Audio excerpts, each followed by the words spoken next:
Yes बेटा, standard enthalpy of formation. ठीक है, बहुत ही ज़्यादा इंपॉर्टेंट क्लास है, न्यूमेरिकल्स बहुत हैं इसके अंदर और इंटरेस्टिंग है।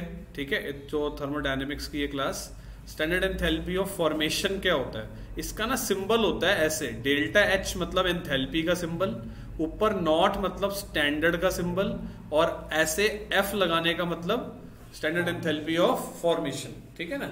स्टैंडर्ड एंथैल्पी ऑफ फॉर्मेशन होती क्या है बेटा? स्टैंडर्ड एंथैल्पी ऑफ फॉर्मेशन होता है, पहले समझा देता हूं, कि जब एक मोल कोई चीज बनती है ना, जब कोई एक मोल चीज बनती है तो जो heat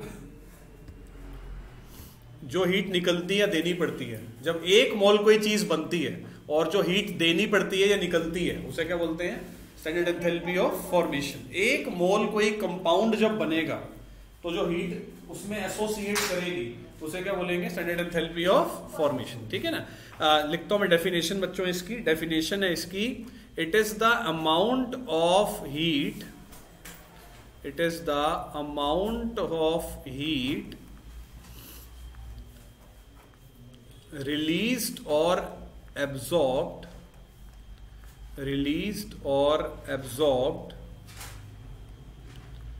when one mole of a compound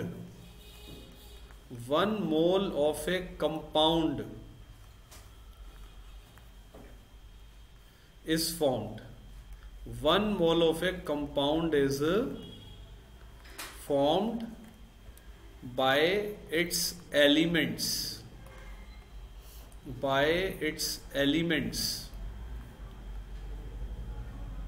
in the stable form, elements present in the stable form,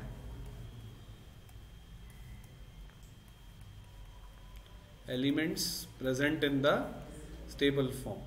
ठीक है, एक मोल जब कोई चीज बनती है ना, जैसे मैं आपको एक एग्जांपल देता हूं बेटा, जनरली ना हीट निकलती है इसमें, क्योंकि जब कोई कंपाउंड बन रहा है तो हीट निकलती है, तभी तो वो स्टेबल माना जाएगा। देखो जैसे एक एग्जांपल लेते हैं, एक एग्जांपल है, सबसे सिंपल एग्जांपल, दो एग्जांपल लूंगा जो हमारी दुनिया से रिलेटेड है।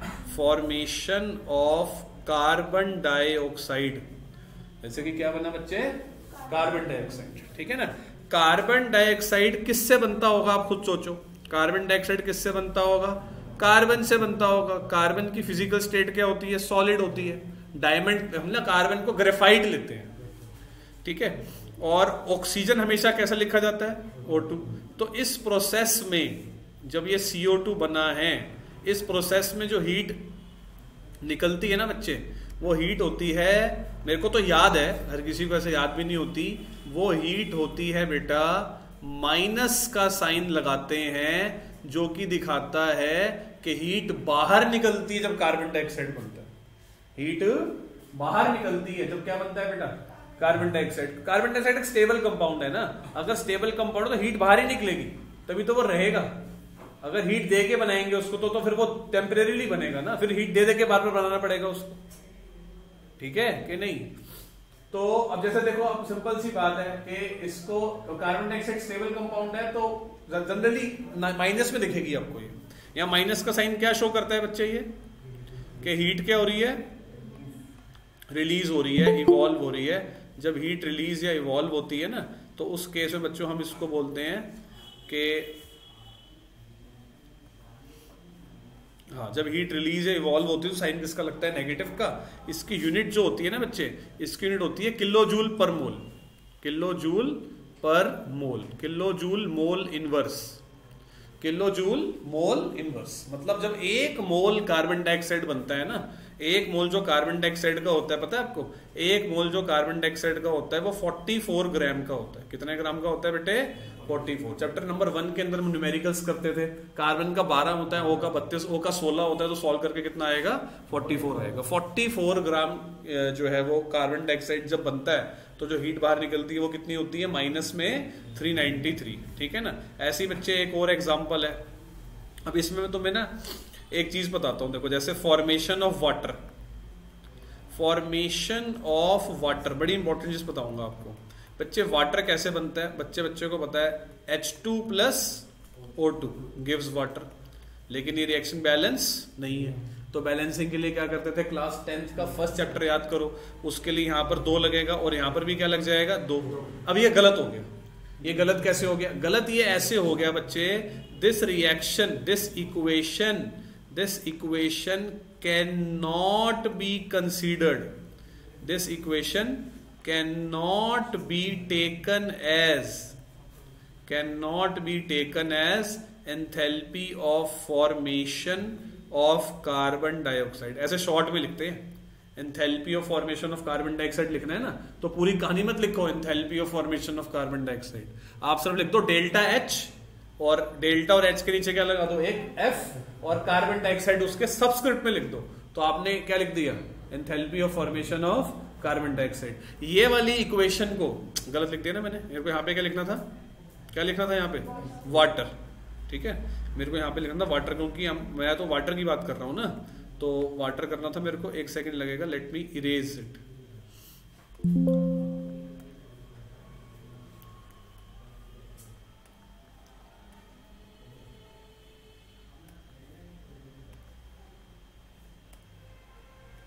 हाँ जी, तो यहां पर आ जाएगा ऐसे, enthalpy of formation of water. इसको हम नहीं मान सकते। क्यों नहीं मान सकते?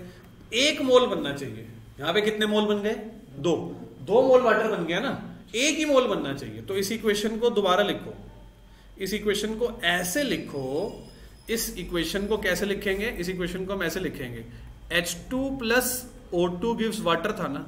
अब एक ना वो लगा दी गई, सिचुएशन लगा दी गई कि आप वाटर के आगे कोफिशिएंट नहीं लगा सकते।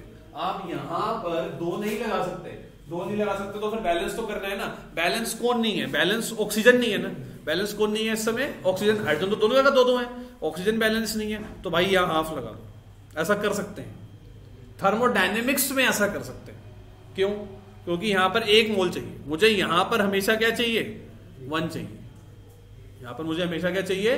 1 चाहिए। ऐसे क्वेश्चन आ सकता है अगर एमसीक्यू पेपर आ जाता है थोड़ा सा, तो ऐसा बोल सकते हैं इनमें से कौन कौन सी enthalpy of formation of water की इक्वेशन नहीं है या कौन सी है। तो जहां पर आप देखना कि 2 मोल वाली इक्वेशन नहीं मानते कभी भी। इसमें कौन सी होनी चाहिए? 1 मोल वाली इक्वेशन चाहिए, ठीक है ना। तो यहां पर कर देंगे ये enthalpy of formation of water की सही इक्वेशन पर मोल होना चाहिए। चाहे उसके लिए आपको रिएक्टेंट में हाफ लगाना पड़े, 3/2 लगाना पड़े। ऐसा भी केस आता है जहां पर हमें 3/2 लगाना पड़ता है। मैं आपको दिखाता हूं अभी करके एंथैल्पी ऑफ फॉर्मेशन। वो तो हम आगे करते भी रहेंगे। एक आइडिया आपको दे दिया कि हर इक्वेशन जिसमें कंपाउंड बन रहा है वो एंथैल्पी ऑफ फॉर्मेशन नहीं होती। एक और क्वेश्चन है क्या भाई, ये चीज इसमें था कि यहाँ पर 1, यहाँ पे 2 नहीं लगा सकते थे ना, तो ऑक्सीजन को बैलेंस करने के लिए यहाँ हाफ लगा दिए। देख बेटा, ऐसा है, क्वेश्चन ये है कि ये वाली इक्वेशन को हम नहीं मान सकते क्या? Enthalpy of formation of water नहीं मान सकते। क्यों? क्योंकि यहाँ पे 2 मोल है। इस इक्वेशन को मान सकते हैं, क्यों? क्योंकि यहाँ पर 1 मोल है, यहाँ पर 2 मोल है ना बेटे ऊपर। डेफिनेशन क्या थी? डेफिनेशन थी, it is the amount of energy released और absorbed when 1 mole of a compound is formed. Enthalpy of formation क्या है? जब 1 मोल कोई चीज बनेगी तो जो हीट निकलेगी या देनी पड़ेगी उसे क्या बोलेंगे? Enthalpy of formation of water. तो इसमें जो रिएक्शन आते हैं ना, उसमें आपका जो जिस चीज की बात हो रही है उसके यहाँ पे क्या होना चाहिए? 1। इतना टेंशन मत ले, मतलब आपको ऐसा नहीं आएगा कि मतलब जैसे आपको बनानी पड़े, ऐसी सिचुएशंस कम आएंगी और मैं सिखा दूंगा आपको कि कैसे कैसे करना है। अच्छा, एक ही क्वेश्चन और है, देखो जैसे ना ये can the reaction CaCO3 gives CaO plus CO2 can be considered can यहां से हटा दो फिर। the reaction this reaction can be considered as enthalpy of formation of CO2। क्या ऊपर वाले रिएक्शन को enthalpy of formation of CO2 माना जा सकता है? बोलो बच्चों, अपने अपने कमेंट्स दो, ऑनलाइन ऑफलाइन। क्या इस पहले तो सबसे पहला काम क्या करो, एक बार ना आप डेफिनेशन पढ़ो एंथैल्पी ऑफ फॉर्मेशन की, फिर अपने कमेंट्स देना कि क्या जो ये रिएक्शन है कैल्शियम कार्बोनेट को ब्रेक करके क्या बना, कैल्शियम ऑक्साइड और CO2 माना जा सकता है क्या? आप पहले डेफिनेशन पढ़ लो एक बारी। तुम सिर्फ एक दिशा में सोच रहे हो, वो है मोल वाला केस। डेफिनेशन को दोबारा पढ़ते हैं। डेफिनेशन में लिखा है कि ये एनर्जी होती है जो निकलती है जब एक मोल कोई कंपाउंड बनता है। किससे? किससे? अपने एलिमेंट से। किससे? अपने एलिमेंट से। जो ये रिएक्शन है, क्या ये कैल्शियम कार्बोनेट एक एलिमेंट है? नहीं। कार्बन डाइऑक्साइड किससे बने? कार्बन और ऑक्सीजन से बने, तो ही उसे माना जाएगा क्या? Enthalpy of formation of. ऐसे तो कार्बन डाइऑक्साइड हजारों चीजों से बनता है, अपने एलिमेंट से बने। किससे बने?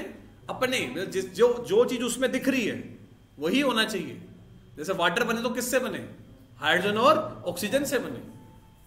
कैल्शियम कार्बोनेट बने तो किससे बने? कैल्शियम कार्बन और ऑक्सीजन से बने। तो हम बोलेंगे ये वाला रिएक्शन को नहीं मान सकते। क्या नहीं मान सकते? Standard enthalpy of formation of carbon dioxide. The above reaction बेटे ऑनलाइन में समझ आ रहा है मैं क्या कह रहा हूं? Yes sir. ठीक है। Can not be considered as enthalpy of formation of carbon dioxide because carbon dioxide is not formed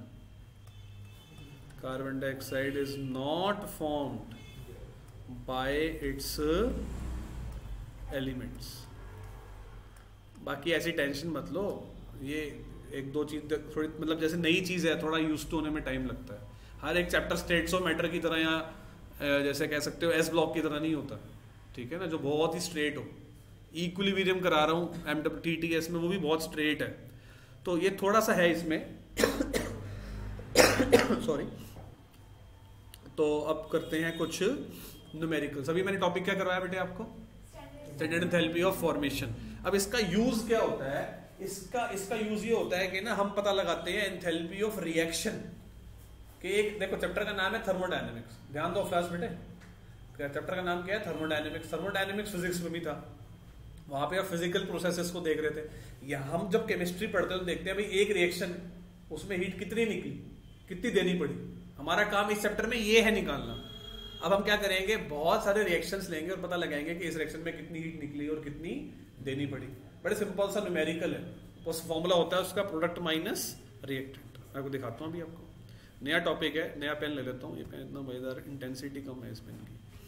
तो टॉपिक का नाम है standard enthalpy of reaction. Standard enthalpy of reaction. ठीक है, टॉपिक नया है। टॉपिक का नाम क्या है बेटे? Standard enthalpy of reaction. Standard enthalpy of reaction. Standard enthalpy of reaction delta, यहां पर ना आर लग जाएगा इस बारी।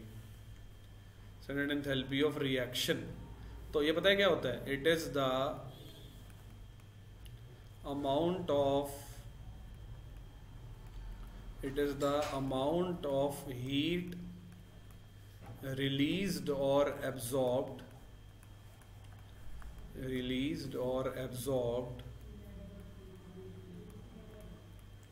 when या during a reaction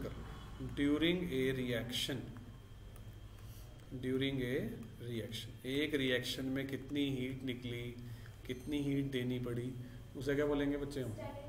ठीक है ना। तो इसमें नॉर्मली जो कैलकुलेशन करते हैं ना, हम करते हैं 25 डिग्री सेल्सियस टेम्परेचर पर एंड 1 बार प्रेशर पर। ठीक है ना। इस कंडीशन को ना स्टैंडर्ड कंडीशन कहते हैं। जो बार बार मैं ऊपर स्टैंडर्ड नहीं लगाया जा रहा, स्टैंडर्ड एंथैल्पी। तो स्टैंडर्ड का मतलब क्या है? 25 डिग्री सेल्सियस टेम्परेचर और 1 बार प्रेशर। ठीक है ना। तो ये स्टैंडर्ड का मतलब है यहाँ पर।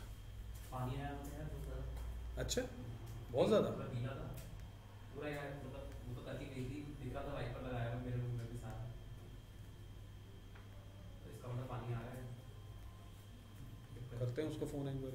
मतलब मैंने कहा उसको पापा भी कहते कहते उससे कोई बात कर देते हैं ना। करता हूँ वो सब मशीन में उठा के लेके चले ये मेरे को। आपके सामने ले गया क्या हाँ उसने वो क्या बोला था उसने बात कराई थी फ़ोन पे।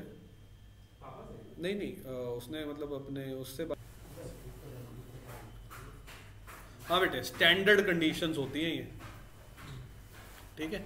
तो आप ज़रा देखते हैं स्टैंडर्ड कंडीशंस के लिए बस इसका फॉर्मूला क्या है, ठीक है ना। इसका फॉर्मूला साथ रखेंगे। फॉर्मूला है बच्चे इसका, enthalpy of reaction is equal to enthalpy of reaction is equal to sum total of enthalpy of formation of products, sum total of enthalpy of formation of products minus sum total of enthalpy of formation of reactant.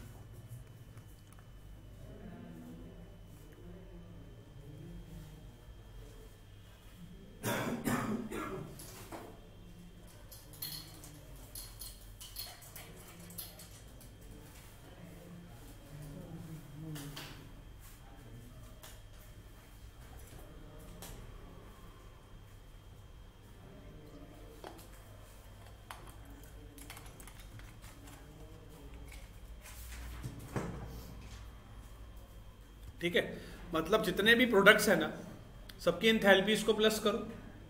कौन सी enthalpy को? Enthalpy of formation को। जितने भी reactants हैं उनकी enthalpies को plus करो और क्या कर दो उनको माइनस। ठीक है, एक न्यूमेरिकल करें। आपको कोई टेंशन नहीं लेनी, आपको हर एक चीज की एंथैल्पी गिवन होगी। आपको क्या करना है, प्रोडक्ट के लेने हैं उनको प्लस करना, रिएक्टेंट के लेने हैं उनको प्लस करना, फिर क्या कर देना उनको माइनस कर देना। बस एक चीज का ध्यान रखना कि जो कोफिशिएंट होंगे ना, जैसे मैं यहां पर ना लगा देता हूं, यहां पर ना एक मल्टीप्लाई करो ए और बी जगह बना के और लिख दो कि ए और बी क्या है। जो कोफिशिएंट नहीं होते बेटा, ए और बी जो होते हैं ना पीछे के नंबर, स्टोशियोमेट्रिक कोफिशिएंट कहते हैं उनको। ए और बी क्या है? Stoichiometric coefficient. जो पीछे के नंबर्स होते हैं उनको अगर सिंपल वर्ड्स में लिखना तो मैं लिख देता हूं बैलेंसिंग नंबर्स, जो बैलेंसिंग नंबर हम लगाते हैं। ठीक है, अब मैं आपको एक एनसीईआरटी ओपन कर रहा हूं और एनसीईआरटी के 2 क्वेश्चंस हम करेंगे।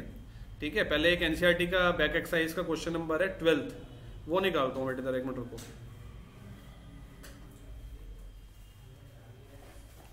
थर्मोडायनेमिक्स।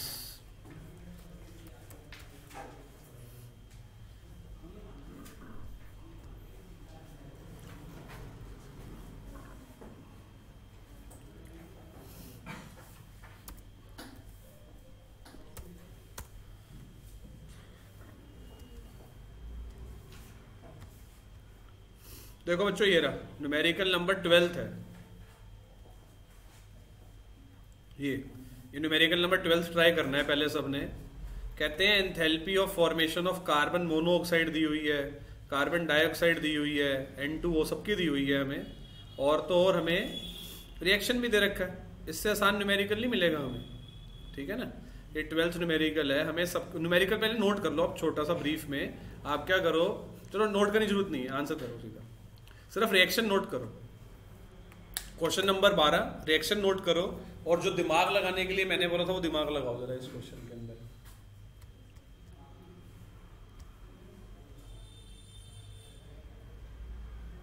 करो।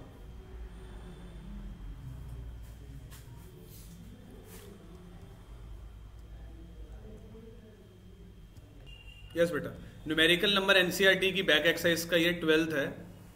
हमें एक रिएक्शन दिया हुआ है बेटा। रिएक्शन हमें क्या दिया हुआ है? N2O प्लस 3CO है ना, गिव्स क्या है?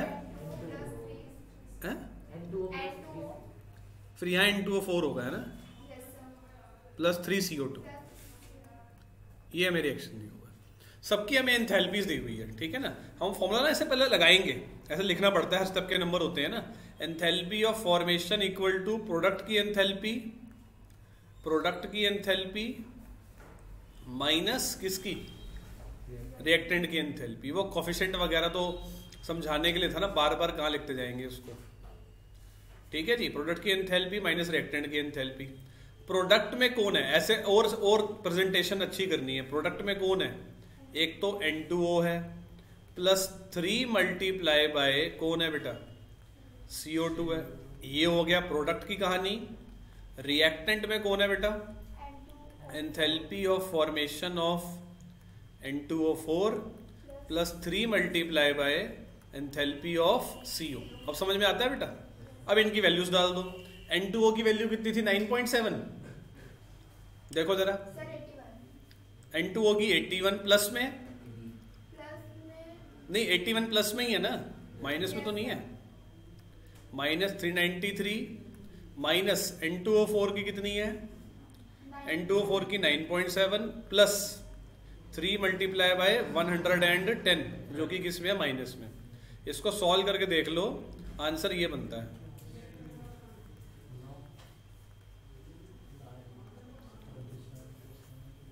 बेटे ऑनलाइन में किसको समझ में नहीं आया बताओ मेरे को जरा, बोलो बेटे, अगर नहीं आया तो बता दो।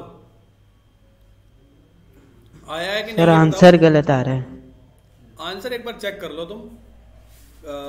मल्टीप्लिकेशन रिवीजन में कहाँ गलती हुई है। मैं तो ये न्यूमेरिकल आज 125 बार किया होगा, तो मेरे को तो याद ही है। वो भी कम बोल दिए मैंने अभी। हाँ ठीक है ना, तो समझ में आया वैसे कैसे किया। कैलकुलेशंस आप चेक कर लेना, यहाँ पर पूरा ब्रैकेट लगेगा। 81 और 9.7 प्लस माइनस की गलती तो नहीं हुई, वो मैं चेक कर लेता हूँ एक बारी। हाँ ठीक है, बिल्कुल परफेक्ट है। ठीक है ना, बिल्कुल परफेक्ट है, कोई दिक्कत नहीं है न्यूमेरिकल के अंदर। तो आसान है ना न्यूमेरिकली। फॉर्मूला क्या लगाना है, बस प्रोडक्ट माइनस रिएक्टेंट लगाना है, कोई दिक्कत ही नहीं है इसमें। आप अपना एक बार कैलकुलेशन करके वेरीफाई कर लो। अब याद है ये न्यूमेरिकल परफेक्ट है। चलो बच्चों, अब एक नोट करा रहा हूँ आपको, एक चीज नोटिस करवा रहा हूँ इस ऐसे न्यूमेरिकल्स के बारे में ही, then we will move forward. एक चीज, एक नोट डालेंगे जरा। नोट ये है कि एंथैल्पी ऑफ फॉर्मेशन जो होती है ना बेटा, एलिमेंटल फॉर्म की, enthalpy of formation of elemental form, elements, ठीक है ना, एलिमेंट्स और डायटोमिक मॉलिक्यूल्स जो होते हैं, डायटोमिक मॉलिक्यूल्स जो होते हैं जिसमें 2 एटम्स होते हैं ना, वो होमोन्यूक्लियर मॉलिक्यूल्स भी कह सकते हो भाई। जैसे कि मैं कह रहा हूं O2 है, N2 है, कार्बन है, N2 है, O2 है, कार्बन है, P4 है, Cl2 है, H2 है। इन सब की एंथैल्पीज जो है ना बच्चे, इन सब की एंथैल्पीज जो है ना, वो पता है क्या होती हैं बेटा, वो 0 होती हैं। जो चीज अपनी प्योर फॉर्म में होती है ना, एलिमेंटल फॉर्म में होती है। एलिमेंटल फॉर्म मतलब सेम एटम से जुड़ा हुआ है। भाई देखो सीधी सी बात है ना, अब H2 है, H2 कैसे बना, H plus H gives H2। ये नेचर में बना बनाया होता है ना, आप समझते हो इस बात को। नेचर में ये चीज क्या है, H2 क्या है, बनी बनाई है। तो जो चीजें बनी बनाई हैं उनसे दुनिया बनी है, उनकी एंथैल्पी क्या मानी है, 0। जो चीजें नेचर में बनी बनाई है एलिमेंटल फॉर्म में। तो अब समझ में आ गई एक बात आपको कि सिंगल मॉलिक्यूल मतलब सिंगल जो होते हैं उनकी क्या होती है, वैल्यू 0 होती है। ठीक है ना। अब एक न्यूमेरिकल करते हैं। अभी हमने कौन सा नंबर न्यूमेरिकल किया था, अभी हमने 12th न्यूमेरिकल किया था। अब हम 13th न्यूमेरिकल करेंगे। अब हम 13th न्यूमेरिकल करेंगे बच्चों। एक बार देखो जरा मेरे साथ, न्यूमेरिकल नंबर 13th।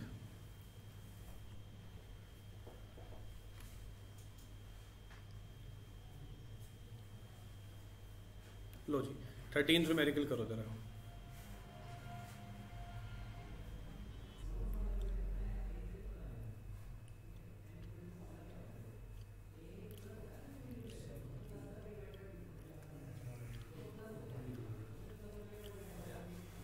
देखो जी, क्वेश्चन बनेगा, देखो ऐसे क्वेश्चन बनता है बच्चे ऐसे। ये रिएक्शन है,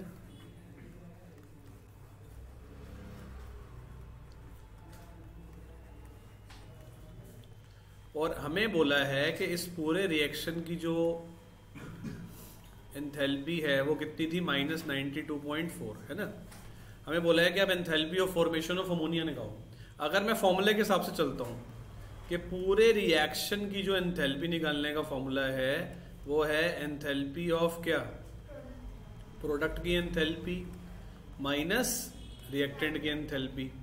प्रोडक्ट में कौन है, 2 multiply by ammonia, 2 multiply by ammonia minus reactant में कौन है, enthalpy of N2 plus 3 multiply by enthalpy of hydrogen.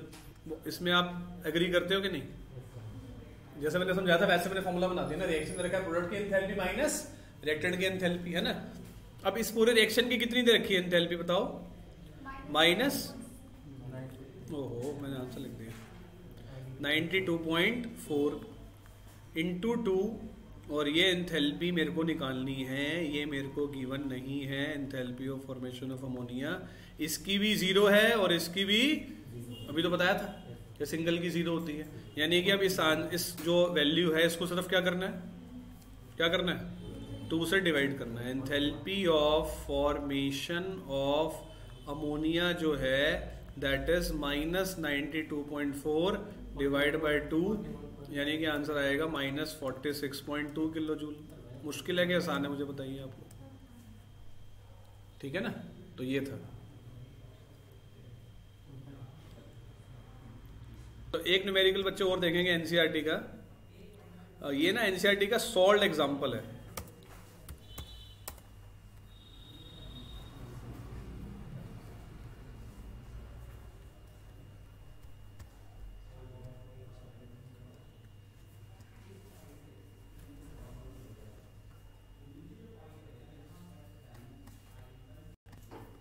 Numerical number शायद प्रॉब्लम नंबर 6.8 है, प्रॉब्लम 6.8 है। हाँ आ गया।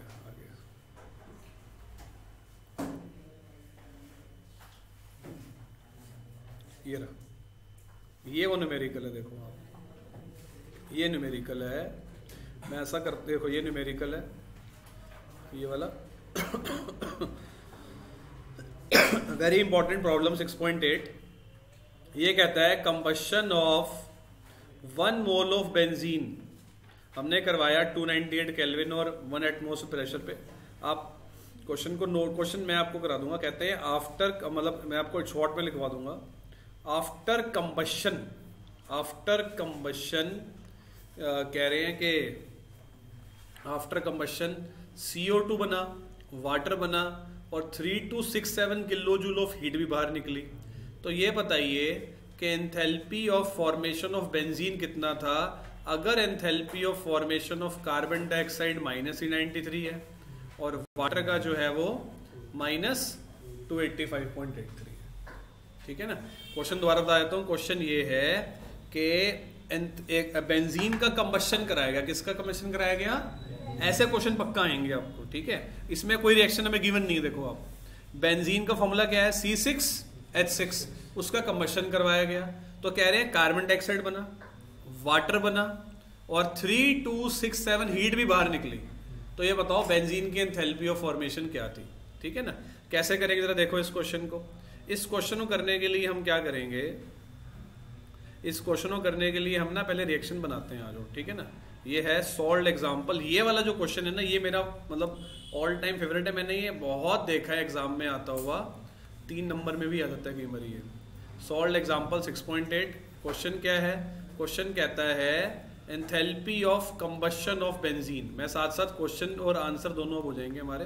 Enthalpy of combustion of benzene, enthalpy of combustion of benzene.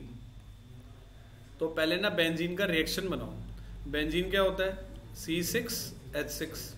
Combustion कराने का मतलब O2 की प्रेजेंस में हीट करना, और क्या बनेगा उसमें, CO2 और H2O। ठीक है ना। अब इस रिएक्शन को बच्चों ऐसे बैलेंस करना है कि बेंजीन के आगे कोई कोफिशिएंट ना लगे, बेंजीन के आगे कोई कोफिशिएंट ना लगे, क्योंकि हमें एंथैल्पी किसकी निकालनी है, बेंजीन की ही निकालनी है। तो उसके आगे कोफिशिएंट नहीं लगाना चाहिए। अब देखो, सबसे पहले तो बेटे कार्बन के लिए यहाँ 6 लगा लूँ और हाइड्रोजन के लिए यहाँ 3 लगा लेता हूँ। ऑक्सीजन हो रहे हैं 12, ये 3, ये 15/2 यहाँ लगेगा। ऐसे लग जाता है। आप सोचोगे यार ये क्या चीज़ है, लगा सकते हैं 15/2, ठीक है ना। अब ये हमारा रिएक्शन है बेटा। इस रिएक्शन में हमने क्या करना है, इस रिएक्शन में हमें क्या करना है कि 2 मिनट बैठ जाओ, एक इधर बैठ जाओ, भी 11th की चलती है क्लास, ठीक है। तो इस रिएक्शन में बच्चे हमें क्या करना है कि हमें enthalpy of combustion of enthalpy of formation of benzene निकालना है। रिएक्शन कैसे बना समझ में आ गया। बेंजीन क्या होता है, C6H6, उसमें O2 ऐड करा, क्या बना CO2 और वाटर। उसको बैलेंस कैसे करा, आपके सामने कर दिया। 6 कार्बन थे तो 6 कार्बन डाइऑक्साइड कर दिया, 6 हाइड्रोजन तो 3 वाटर कर दिया, और 15 ऑक्सीजन हो गए थे, 12 ये और 3 ये, तो 15/2 कर दिया, कोई दिक्कत नहीं है, ठीक है। यहाँ तक समझ में आता है। अब आपको क्या करना है, अब आप मेरे हिसाब से कर लोगे, ठीक है ना। मैं लिख देता हूँ, आपको क्या करना है बेटा, आपको क्या करना है, enthalpy of formation of benzene आपको कैलकुलेट करना है। Enthalpy of formation of carbon dioxide जो है वो है माइनस में ही 393 किलो जूल पर मोल, और एंथैल्पी ऑफ वाटर जो है वो है माइनस में 285, बस। और पूरे रिएक्शन की कितनी है, पूरे रिएक्शन की ना, ये भी ट्विस्ट है, पूरे रिएक्शन की एंथैल्पी में उन्होंने सिर्फ ये बोला है कि 3267 है, 3267 है, ठीक है ना। साथ में ना यहाँ पर क्या लगा देना है, माइनस। क्यों, क्वेश्चन में माइनस नहीं है, बड़ा इंटरेस्टिंग है। उन्होंने क्वेश्चन में ये बोला है ना कि हीट इतनी निकली, समझ रहे हो, हीट इतनी निकली तो साइन क्या लगेगा, यहाँ पे गलत होगा ही होगा, हर बच्चे का गलत होगा, क्योंकि कोई बच्चा इतना थोड़ा दिमाग लगा लेगा कि क्वेश्चन में अगर प्लस में 3267 तो मैं क्या लगाऊं। ये मेरे को इस क्वेश्चन की बहुत ही अजीब बात लगती है कि बच्चा, वैसे तो जब बनाए कोई एग्जामिनर तो सोचे इस बात को, ठीक है। तो 3267 में क्या लगाना था, माइनस लगाना था। ये एक कहानी में और ट्विस्ट है, ठीक है। चलो अब तुम कर लोगे, आराम से करके दिखाओ जरा।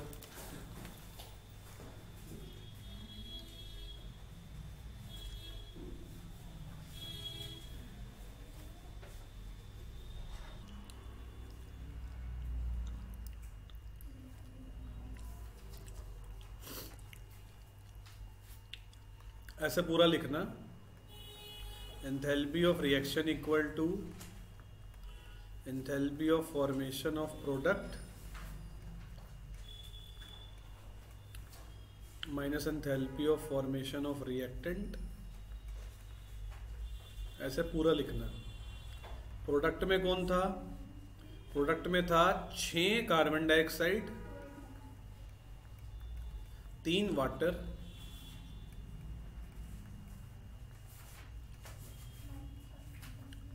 और रिएक्टेंट में कौन था, 1 बेंजीन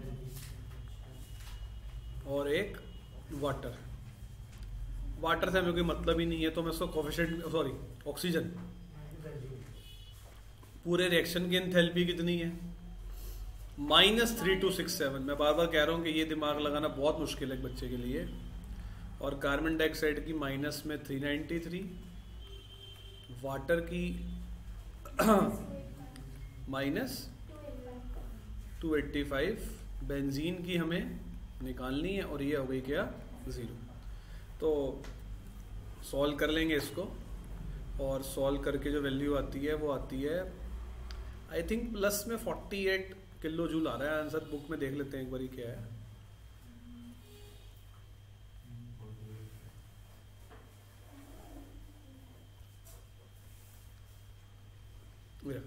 48.51, ठीक है ना। इनका तरीका लंबा है थोड़ा सा, वो भी तरीका आपको सिखा दूंगा, ठीक है ना। वो भी तरीका आपको सिखा दूंगा। थोड़ा सा मैंने ना राउंड ऑफ वैल्यूज ली हैं एक्चुअली। 48 किलो जूल पर मोल,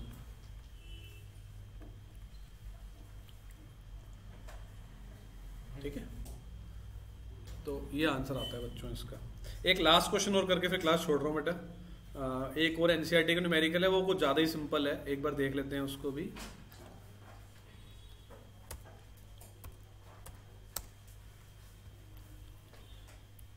वो है बच्चे ये न्यूमेरिकल 11th देखो जरा एक बार। अच्छा न्यूमेरिकल 11th बहुत सीधी है, बहुत ही सीधा न्यूमेरिकल है 11th। हाँ नहीं नहीं नहीं, इन्होंने क्या बोला है, इन्होंने बोला है कि enthalpy of combustion of carbon to CO2 is -393.5. Calculate the heat release when 35.2 gram of carbon dioxide is formed. तो मैं कह नहीं रहा था उस समय जब समझा रहा था मैं कि 44 ग्राम बने तो कितनी हीट निकली थी, -393, तो 35.2 बनेगा तो कितनी निकलेगी। यूनिटरी मेथड से कर लेंगे ना ये क्वेश्चन जो है वो यूनिटरी मेथड से हो जाएगा। ये देखो यूनिटरी मेथड से हो जाएगा। न्यूमेरिकल नंबर कौन सा था ये, न्यूमेरिकल नंबर 11th।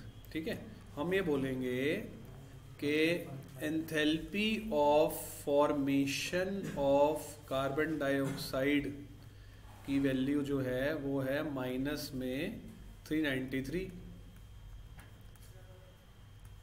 तो इसका मतलब ये है कि C + O2 गिव्स CO2 मतलब 44 ग्राम। ठीक है ना, तो हम बोलेंगे कि 44 ग्राम of carbon dioxide, 44 gram of carbon dioxide बनाने के लिए जो हीट निकली है वो कितनी थी, -393। और तो 35.2 के लिए कितनी होगी, -393 डिवाइड बाय 44 इंटू 35.2। तो जो आंसर आता है इसको सॉल्व करके, अब भाई जैसे ये अगर 36-42 से कट जाता है अगर, तो ये